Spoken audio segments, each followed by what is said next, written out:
আসসালামু আলাইকুম। প্রিয় দর্শক, অন্য মঞ্চের আলোচনায় আপনাদের সকলকে আমন্ত্রণ জানাচ্ছি।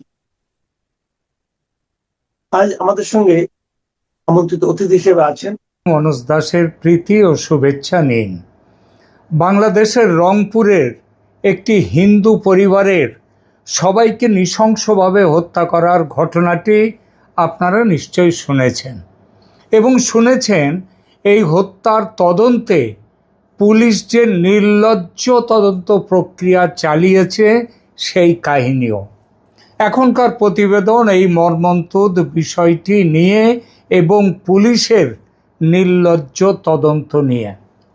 একটি বাড়িতে 4 জন মানুষ থাকতেন, বাবা, মা, তাদের তরুণী কন্যা এবং মাত্র 12 বছরের একটি ছেলে। বাবা গণপতি চক্রবর্তী সারা জীবন শিক্ষকতা করেছেন, রংপুর জেলা স্কুলের ছাত্রদের মানুষ করেছেন। গত ডিসেম্বরেই অবসর নিয়েছিলেন। অবসরের পরে একটু নিশ্চিন্ত জীবন কাটাবেন, অসমাপ্ত বাড়িটির কাজ শেষ করবেন, এমনই স্বপ্ন ছিল। কিন্তু আজ সেই বাড়িতে আলো জ্বলে না। একটা চিতায় বাবা, আর একটা চিতায় মা, তৃতীয় চিতায় তাদের তরুণী কন্যা, চতুর্থ চিতায় 12 বছরের পুত্র সন্তান। একসঙ্গে শেষ হয়ে গেল একটা গোটা পরিবার। এবং এত বড় হত্যাকাণ্ডের পর বাংলাদেশের পুলিশ যে গল্পটি শোনাচ্ছে সেটি শুনে শুধু বিস্মিত নয়, আতঙ্কিত হতে হয়। পুলিশ বলছে 2 যুবক গণপতিবাবুর বাড়ির ছাদে বসে নেশার দ্রব্য ইয়াবা খাচ্ছিল। গণপতিবাবু নাকি তাদের দেখে ফেলেন, তাই তাকে হত্যা করা হয়। এরপর একে একে স্ত্রী, কন্যা এবং শিশুপুত্রকেও মেরে ফেলা হয়, যাতে কেউ হত্যাকারীদের চিনিয়ে দিতে না পারে। শিশুপুত্রটি ঘুমোচ্ছিল, তার দেখে ফেলার কোনো উপায় ছিল না, পুলিশের ভাষ্য। তবু ঘুমন্ত অবস্থায় তার নাকে মুখে বালিশ চাপা দিয়ে মেরে ফেলা হয়। তারপর খুনিরা নাকি সেই বাড়িতেই কয়েক ঘন্টা কাটায়, স্নান করে, ফ্রিজ খুলে খেজুর আর শশা খায়, ঘর তছনছ করে এবং বাড়িতে তালা লাগিয়ে চলে যায়। 2 জন নেশাড়ু যুবককে গ্রেপ্তারও করা হয়েছে। দুজনেই হিন্দু।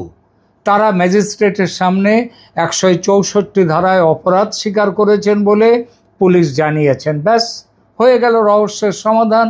মৃতদেহ পোড়াবার জন্য ছেড়ে দেয়া হলো, দ্বিতীয় পোস্টমর্টেমের জন্য রাখা হলো না। দেখা হলো না তরুণী কন্যা কোনো ধর্ষণের শিকার হয়েছেন কিনা। মনে পড়ছে খুব সঙ্গত কারণে কলকাতার আরজিকর হত্যাকাণ্ডে তড়িঘড়ি দেহ পুড়িয়ে দেওয়ার ঘটনা। এখানেও বিশেষ তদন্তের জন্য দেহ সংরক্ষণের ব্যবস্থা রাখা হয়নি। তদন্ত শেষ, অতএব পুড়িয়ে দাও দেহ। সেটাই হয়েছে রংপুরেও। কিন্তু সত্যি কি তদন্ত শেষ হয়েছে, নাকি বাংলাদেশের মানুষকে আরও একবার নতুন একটি জজ মিয়া নাটক দেখতে বাধ্য করা হচ্ছে?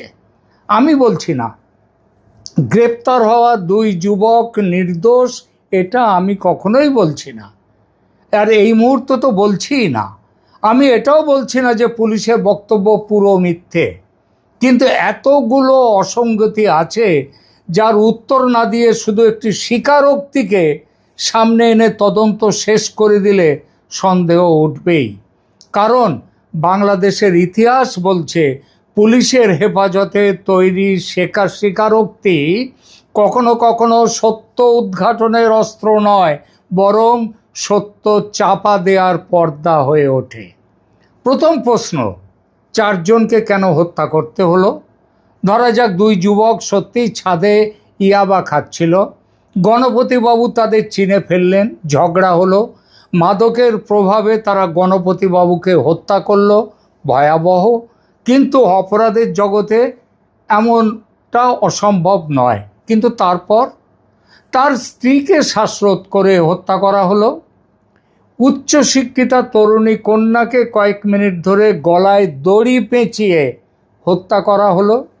শেষে 12 বছরের ঘুমন্ত শিশুকে কাপড় ও বালিশ চাপা দিয়ে হত্যা করা হলো।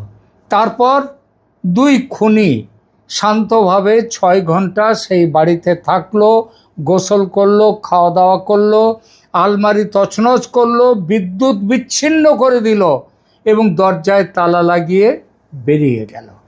এই তো পুলিশের গল্প।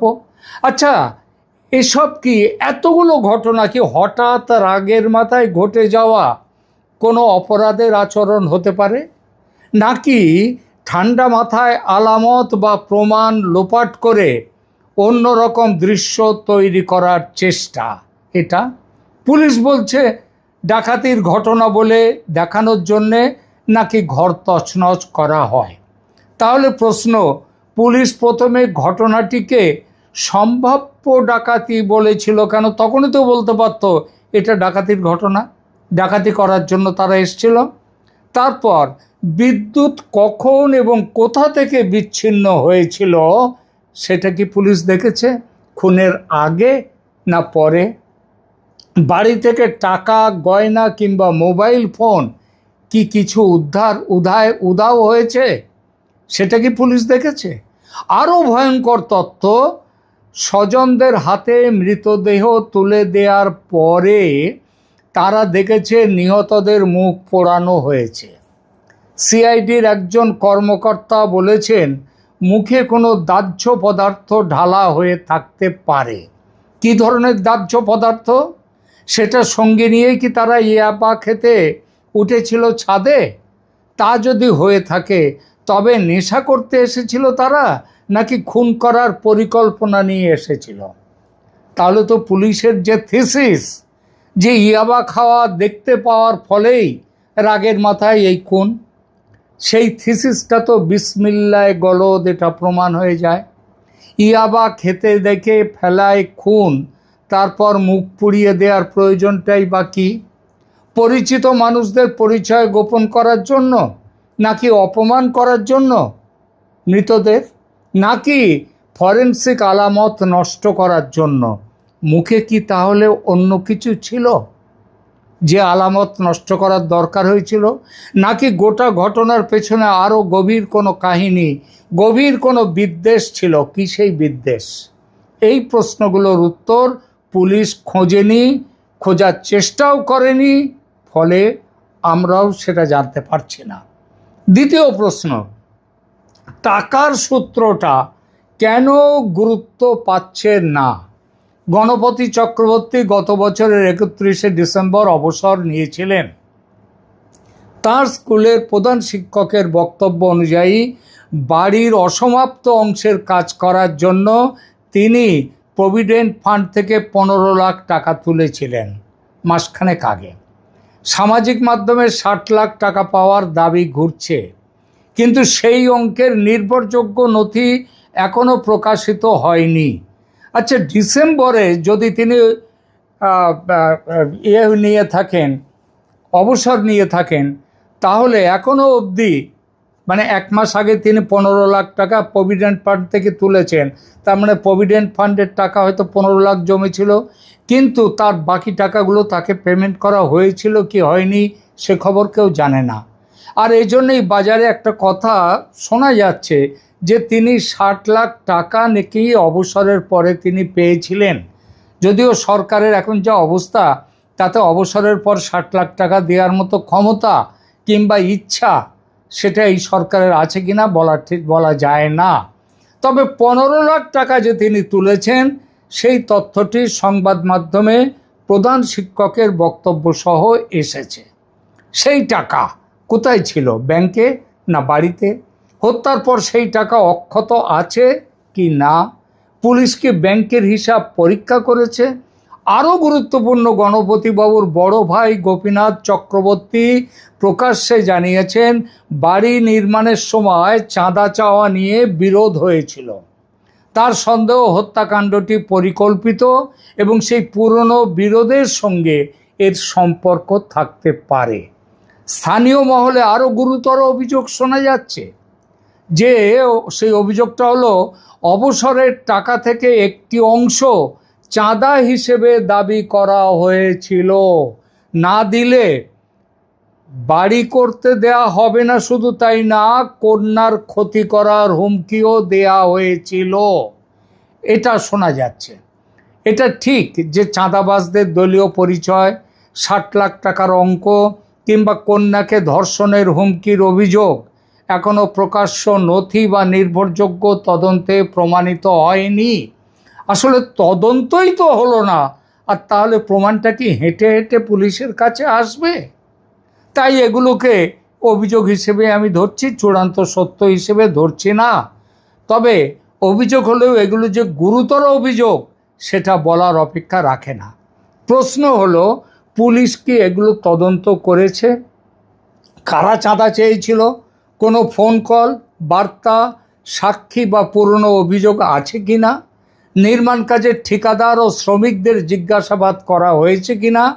নাকি ইয়াবার গল্প পাওয়া গেছে বলেই বাকি সব দরজা বন্ধ করে দেয়া হলো? কারণ সেটাই সরকার এবং পুলিশের কাছে, সেইটাই তাদের চাওয়া, সেইটাই। দুই অভিযুক্ত খুনি নাকি তারা খুনের সহযোগী, নাকি বলির পাঁঠা? গ্রেপ্তার দুই যুবকের পরিবার ও পরিচিতরা দাবি করছেন তারা নেশাসক্ত নন, এমনকি বিড়ি সিগারেটও নাকি খায় না। পরিবারের বক্তব্য অবশ্য নির্দোষিতার প্রমাণ নয়। বহু অপরাধীর পরিবারও বিশ্বাস করে তাদের সন্তান এমন কাজ করতে পারে না। অন্যদিকে পুলিশ কাউকে ইয়াবা সেবী বললেই সেটিও প্রমাণ হয়ে যায় না। এই যে এদের শরীরের টক্সিকোলজি, যে দুজন খুনি বলে ধরা হয়েছে তাদের শরীরের টক্সিকোলজি পরীক্ষা করা হয়েছিল কি? বাড়ি বা পোশাক থেকে কি ইয়াবা পাওয়া গেছে? ছাদ থেকে তাদের আঙুলের ছাপ, ডিএনএ বা মাদকের প্যাকেট কি উদ্ধার হয়েছে? মৃতদের শরীর ও নখে অভিযুক্তদের ডিএনএ মিলেছে কি? অভিযুক্তদের মোবাইল লোকেশন কি বলছে? ঘটনার রাতে তারা কাদের সঙ্গে যোগাযোগ করেছিলেন? পুলিশ বলছে একজনকে ধরতে গেলে অন্যজন পালানোর চেষ্টা করেছিল, এটিও সন্দেহের কারণ। আবার দুজনেই ম্যাজিস্ট্রেটের সামনে হত্যার কথা স্বীকার করে ফেলেছে প্রায় সঙ্গে সঙ্গে, সেটিও অত্যন্ত গুরুত্বপূর্ণ।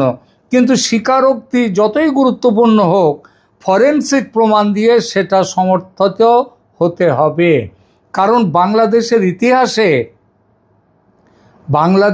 ইতিহাসে এমন একজন মানুষ আছেন যিনি ম্যাজিস্ট্রেটের সামনে ভয়ঙ্কর সন্ত্রাসী হামলার দায় স্বীকার করেছিলেন, অথচ পরে প্রমাণিত হয়েছিল পুলিশের শেখানো মিথ্যে গল্প বলতে তাকে বাধ্য করা হয়েছিল। তার নাম কি? জজ মিয়া। বাংলাদেশে পুলিশি ব্যবস্থায়, বিচার ব্যবস্থায় জজ মিয়া নামটা খুব পরিচিত। বাংলাদেশের সবচেয়ে কুখ্যাত পুলিশি নাটক জজ মিয়া। 2004 সালের 21শে আগস্ট ঢাকার বঙ্গবন্ধু এভিনিউয়ে আওয়ামী লীগের সমাবেশে সামরিক মানে মিলিটারি গ্রেনেডের হামলা হয়েছিল। তখন বিরোধী নেত্রী শেখ হাসিনা বক্তৃতা শেষ করেছেন। ঠিক সেই সময় একের পর এক গ্রেনেড নিক্ষেপ করা হয় তাদের উদ্দেশ্যে। আইভি রহমান সহ 24 জন নিহত হন, কয়েকশো মানুষ আহত হন। শেখ হাসিনা অল্পের জন্য প্রাণে বেঁচে যান, কিন্তু তার কানে আঘাত লাগে। আজ অবধি তিনি কানে ভালো শুনতে পান না। বাংলাদেশের রাজনৈতিক ইতিহাসে এটা শুধু একটি সন্ত্রাসী হামলা নয়, একটি রাজনৈতিক দলের শীর্ষ নেতৃত্বকে একসঙ্গে নিশ্চিহ্ন করার প্রচেষ্টা ছিল। আর এই প্রচেষ্টা কাদের? তখন ক্ষমতায় ছিল খালেদা জিয়ার বিএনপি জামাত জোট সরকার। তারেক রহমান ছিলেন ক্ষমতার একটা প্রভাব কেন্দ্রের নিয়ন্ত্রক। তার রাজনৈতিক কার্যালয় ছিল হাওয়া ভবন, যে হাওয়া ভবনকে ঘিরে প্রশাসন, ব্যবসা এবং রাষ্ট্রীয় সিদ্ধান্তে প্রভাব বিস্তারের বিস্তর অভিযোগ ছিল। কিন্তু গ্রেনেড হামলার তদন্তে প্রকৃত অপরাধীদের অনুসন্ধানের বদলে সামনে আনা হলো নোয়াখালীর দরিদ্র যুবক জামাল আহমেদকে, যিনি জজ মিয়া নামে পরিচিত। জজ মিয়া ঢাকায় পোস্টার ও ক্যাসেট বিক্রি করে সংসার চালাতেন। 2005 সালে সিআইডি তাকে গ্রামের বাড়ি থেকে তুলে নিয়ে যায়, রিমান্ডে নির্যাতন করা হয়, ক্রস ফায়ারে মেরে ফেলার ভয় দেখানো হয়। বলা হয় পুলিশের শেখানো বক্তব্য অনুযায়ী স্বীকারোক্তি দিলে তিনি বাঁচবেন, তাকে বিদেশে পাঠানো হবে এবং তার পরিবারের দায়িত্ব নেওয়া হবে। এরপর জজ মিয়া ম্যাজিস্ট্রেটের সামনে 164 ধারায় স্বীকারোক্তি দিলেন। পুলিশ ঘোষণা করল রহস্য উদ্ঘাটিত। কিন্তু অনুসন্ধানী সাংবাদিকেরা, দুঃখের কথা সেই সাংবাদিক, সেই মিডিয়া আর আজকের বাংলাদেশে নেই। কিন্তু সেদিন অনুসন্ধানী সাংবাদিকরা আবিষ্কার করলেন পরে যে সিআইডি জজ মিয়ার মাকে প্রতি মাসে 2000-2500 করে টাকা দিচ্ছিল। টাকা দেয়া বন্ধ হওয়ার পর পরিবার গোটা ব্যবস্থা ফাঁস করে দেয়। পরে পুনর্তদন্তে দেখা যায় জজ মিয়ার সঙ্গে হামলার ওই গ্রেনেড হামলার কোনো সম্পর্কই ছিল না। তাকে ব্যবহার করা হয়েছিল একটি সাজানো গল্পের প্রধান চরিত্র নায়ক হিসেবে। অর্থাৎ পুলিশি হেফাজতের স্বীকারোক্তি এবং ম্যাজিস্ট্রেটের সামনে 164 ধারার জবানবন্দি দুটোই ছিল ঝুট। পুরো গল্পটা ছিল মিথ্যে, সত্যের একেবারে বিপরীত। তারেক রহমানের ইতিহাসও বলতে হবেই এই প্রসঙ্গে। 21শে আগস্ট মামলার পরবর্তী তদন্তে হরকাতুল জিহাদের নেতা মুফতি হান্নান, বিএনপি সরকারের প্রাক্তন স্বরাষ্ট্র প্রতিমন্ত্রী লুৎফুজ্জামান বাবর, প্রাক্তন উপমন্ত্রী আব্দুস সালাম পিন্টু এবং বিভিন্ন গোয়েন্দা ও পুলিশ কর্মকর্তার নাম উঠে আসে ওই গ্রেনেড হামলা প্রসঙ্গে। 2011 সালের সম্পূরক অভিযোগপত্রে তারেক রহমানকেও অপরাধী হিসেবে অন্তর্ভুক্ত করা হয়। রাষ্ট্রপক্ষের অভিযোগ ছিল হাওয়া ভবনে তারেক রহমান স্বয়ং গ্রেনেড ষড়যন্ত্রের বৈঠক করেছিলেন এবং রাষ্ট্রযন্ত্র ব্যবহার করে হামলাকারীদের রক্ষা করা এবং তদন্তকে বিপথে চালানো হয়েছিল তারেক রহমানের নেতৃত্বে। 2018 সালের বিচারিক আদালত তারেক রহমানকে দোষী সাব্যস্ত করে যাবজ্জীবন কারাদণ্ড দেয়।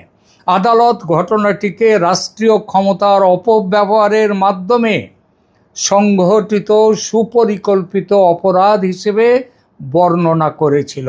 কিন্তু এখানে ইতিহাস থেমে নেই।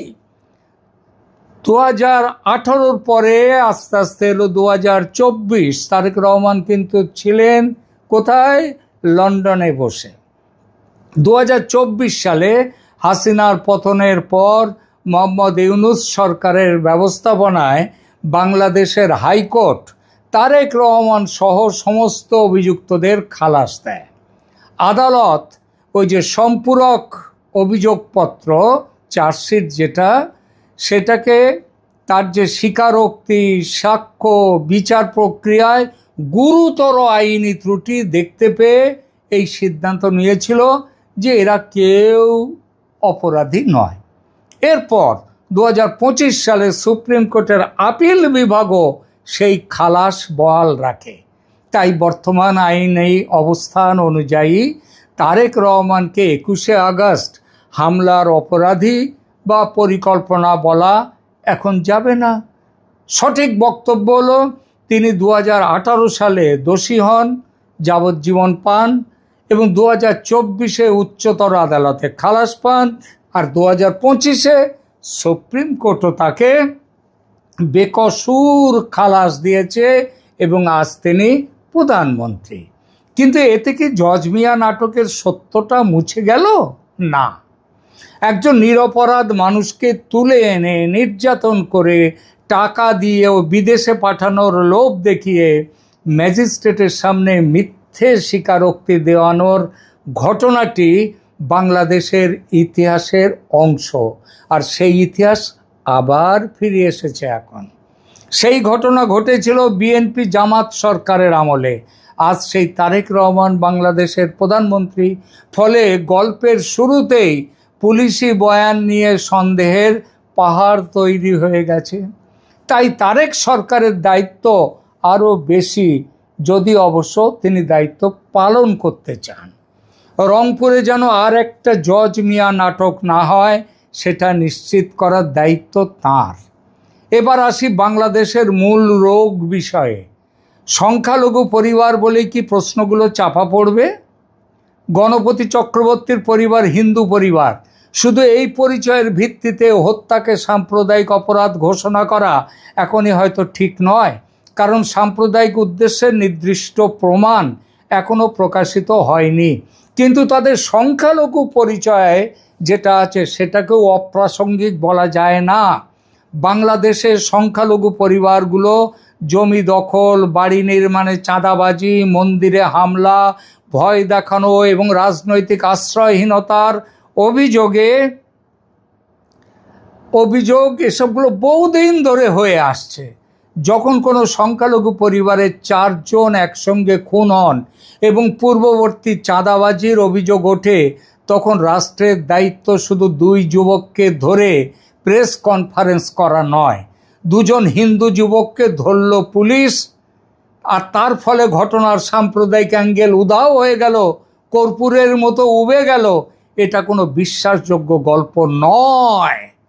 রাষ্ট্রকে প্রমাণ করতে হবে হত্যার পেছনে সাম্প্রদায়িক বিদ্বেষ ছিল কিনা, চাঁদাবাজির অভিযোগ সত্যি কিনা, কোনো রাজনৈতিকভাবে প্রভাবশালী ব্যক্তি যুক্ত কিনা, ধৃত 2 জন একাই অপরাধ করেছে না তাদের পেছনে অন্য নির্দেশদাতা ছিল, পরিবারের অর্থ সম্পত্তি দখলের কোনো পরিকল্পনা ছিল কিনা, এবং এর পেছনে সাম্প্রদায়িক অ্যাঙ্গেল কতটা তীব্র ছিল কিনা। তারেক রহমানের সরকার যদি ভেবে দেখে সংখ্যালঘুদের শুধু উৎসবের সময় নিরাপত্তা দেবেন আর সেটুকু নিরাপত্তা দিয়ে দায়িত্ব শেষ করবেন, সেটা চলবে না। সংখ্যালঘুর বাড়ি, জমি, কন্যার সম্মান এবং জীবনকে সমান মূল্য দিতে হবে, নইলে নাগরিকত্ব, আমার সোনার বাংলা, ওর কথাগুলো কাগজে থাকবে, নিরাপত্তা থাকবে সংখ্যাগরিষ্ঠের অনুমতির ওপর, তাদের মর্জির ওপর, বাংলাদেশে যেটা সাধারণ রোগের লক্ষণ। এবার আসি বিচার ব্যবস্থার নামে যে প্রহসন চলছে বাংলাদেশে, সেই প্রসঙ্গে 2টো কথায়। বিচার ব্যবস্থা বলতে শুধু বিচারকের এজলাস বোঝায় না, পুলিশ, তদন্তকারী সংস্থা, ফরেনসিক বিভাগ, সরকারি আইনজীবী সব মিলিয়ে ফৌজদারি বিচার ব্যবস্থা। কিন্তু এই পুলিশ যদি প্রথমেই ভুল বা সাজানো মোটিভ স্থির করে থাকে, পরে সব প্রমাণকে সেই গল্পের সঙ্গে মেলাতে থাকে, তাহলে আদালতে পৌঁছানোর আগেই বিচার বিকৃত হয়ে যায়। আর আদালতের যে বিচারকদের, তাদেরকে কিভাবে তাড়িয়ে দিয়ে ওই 2024 আগস্টের বিপ্লব, তথাকথিত বিপ্লবের পর নতুন লোকদেরকে সেখানে বসানো হয়েছে, তাদের রাজনীতি দেখে, তাদের বিচার ব্যবস্থায় তারা যেভাবে করছে সেগুলো দেখে, তাদের রাজনৈতিক মতামত দেখে, তাহলে বিচার তো বিকৃত হবে। জজ মিয়া মামলায় ঠিক সেটাই হয়েছিল। আবার রাজনৈতিক সরকার বদলের সঙ্গে যদি তদন্তের কাহিনী, আসামির তালিকা, আদালতে উপস্থিত প্রমাণ সব বদলে যায়, তাহলে সাধারণ মানুষ কাকে বিশ্বাস করবে? শুনতে পাচ্ছেন বাংলাদেশের বিচারপতিরা, প্রধান বিচারপতি, বাংলাদেশের প্রধানমন্ত্রী 2004 থেকে 2025 একই গ্রেনেড হামলা নিয়ে 4টে শাসন পর্বে 4 রকম তদন্ত, রাজনৈতিক কাহিনী তৈরি হয়েছে। 24 জন মারা গেলেন, কয়েকশো মানুষ আজও শরীরে স্প্লিন্টার নিয়ে বেঁচে আছেন, কিন্তু 2 দশকের পরে সর্বোচ্চ আদালতে সব অভিযুক্ত খালাস। তাহলে হামলাটা করলো কে? এই প্রশ্নের উত্তর আজও যদি না পাওয়া যায়, তবে সেটা শুধু একটা মামলার ব্যর্থতা নয়, বাংলাদেশের গোটা বিচার ব্যবস্থার ব্যর্থতা। বাংলাদেশের পচে যাওয়া বিচার ব্যবস্থার দুর্গন্ধের পরিচয় এগুলো। রংপুরের ক্ষেত্রে যেন সেই একই পরিণতি না হয়। কি করতে হবে তারেক রহমান সরকারকে?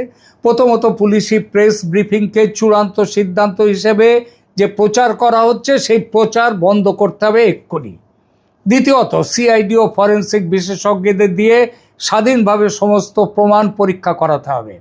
তৃতীয়ত, অভিযুক্তদের mobile location, call record, DNA, আঙুলের ছাপ, সিসিটিভি ফুটেজ প্রকাশযোগ্য পর্যায়ে আদালতে জমা দিতে হবে।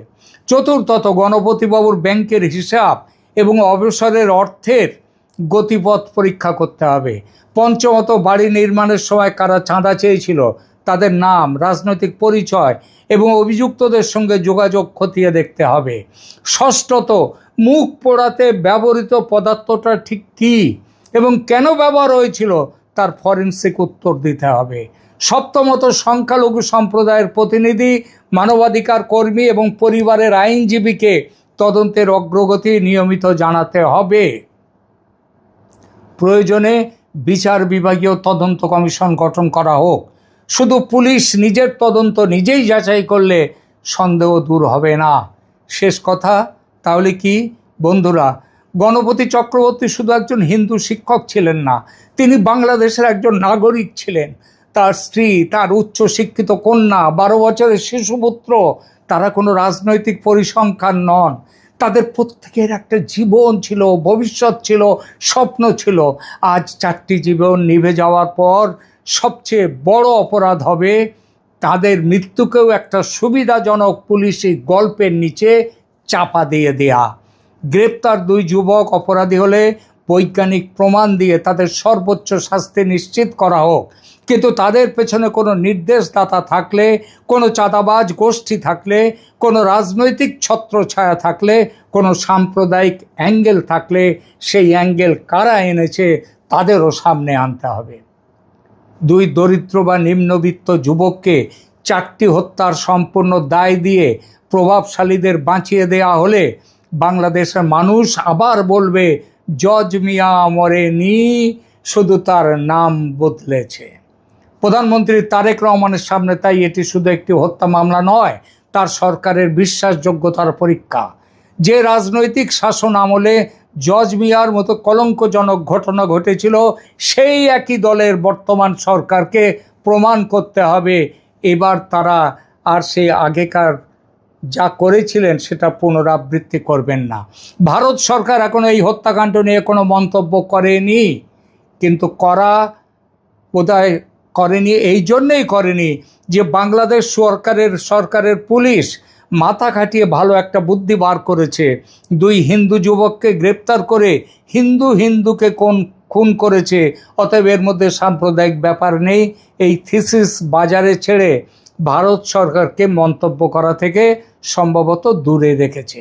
তবে কথাটা হলো, ভারতের বিবৃতি সংখ্যালঘুদের নিরাপত্তার একমাত্র ভরসা হতে পারে না। তারা নিজেদের রাষ্ট্রের কাছে সমান নাগরিকের অধিকার চান, তারা বাঁচার অধিকার চান, আর মৃত্যুর পরে অন্তত কেন তাদের এভাবে মরতে হলো সেই সত্যটুকু জানতে চান।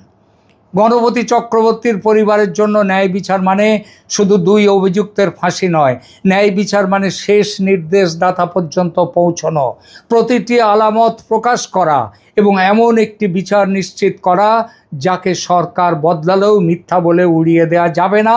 আর বাংলাদেশের বিচার ব্যবস্থা, আপনাদেরকে বলি, মানুষ হন আগে, বিচারপতি হওয়ার আগে অন্তত মানুষটা হন। তাই প্রশ্নটা খুব সরল, রংপুর পুলিশ কি 4টি হত্যার রহস্যের সমাধান করেছে, নাকি আরও একবার একটি ভয়াবহ সত্যের সামনে 2 জন নতুন জজ মিয়াকে দাঁড় করিয়ে দিয়েছে?